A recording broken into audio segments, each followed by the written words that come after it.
लोकसभा चुनाव में उत्तर प्रदेश में अपनी अच्छी खासी सीटों पर बढ़त के बाद अखिलेश यादव सूबे के दूसरे राज्यों में भी साइकिल दौड़ाने की प्लानिंग कर रहे हैं। सूत्रों के मुताबिक इस बार 2 लड़कों की जोड़ी एक साथ होगी और यूपी से निकलकर दूसरे राज्यों में भी कड़ी टक्कर देगी।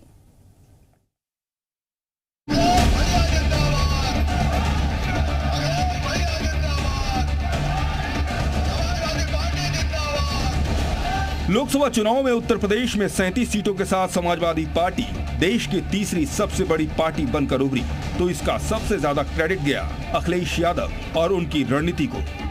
अब नई रणनीति और नए जोश के साथ अखिलेश और राहुल की जोड़ी मैदान में उतरने को तैयार है। तो अखिलेश यादव की नजर यूपी से निकलकर हरियाणा और महाराष्ट्र विधानसभा चुनाव पर है और इसके लिए अखिलेश ने एक हाथ दो, दूसरे हाथ लो की नीति अपना ली है। समाजवादी पार्टी और कांग्रेस पार्टी का गठबंधन अब सिर्फ उत्तर प्रदेश तक सीमित नहीं रहने वाला है। समाजवादी पार्टी के निशाने पर हरियाणा और महाराष्ट्र का विधानसभा चुनाव भी है।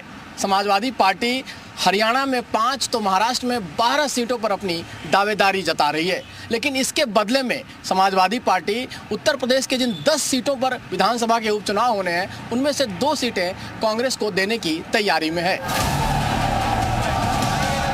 राष्ट्रीय पार्टी बनने के सपने को पूरा करने के लिए अखिलेश यादव अपनी साइकिल को महाराष्ट्र और हरियाणा में दौड़ाने को बेकरार है। सूत्रों के मुताबिक कांग्रेस के सामने उन्होंने सीधा ऑफर दे दिया है।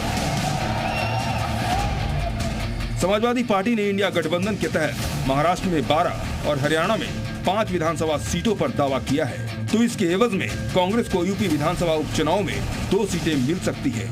सूत्रों के मुताबिक समाजवादी पार्टी यूपी उपचुनाव में कांग्रेस को मिर्जापुर और मंझवा सीट दे सकती है। अखिलेश ने कांग्रेस को भविष्य के लिए अपना फलसफा भी समझा दिया है।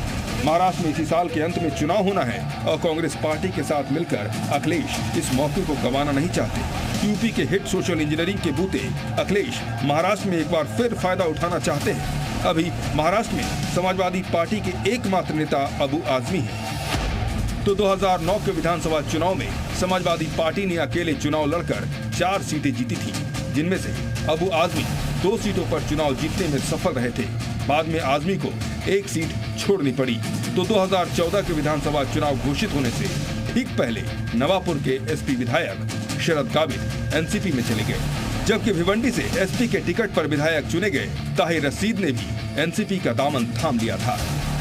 जाहिर है लोकसभा चुनाव में यूपी से विजय पताका लहरा चुके अखिलेश यादव के लिए ये बड़ा मौका है, लिहाजा वो इस बार किसी भी कीमत पर चूकना नहीं चाहते।